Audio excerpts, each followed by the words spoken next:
Yan, ganyan kalaki yung aking hito. Yan. Laki. Right. Gano'n.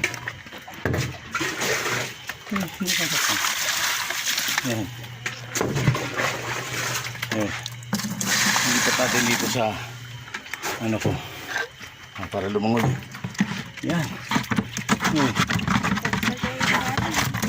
Nakarama na.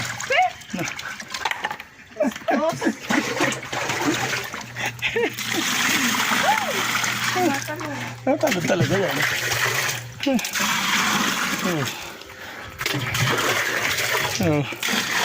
Yan o. Yan na yung aking hito. Hugasan ko muna bago ko. Meron pa yan. Meron pa dyan. Mga anak. Yan yun itong gram. Ito sana malaki. Ayan yan na lang, maliit. Maliit na lang.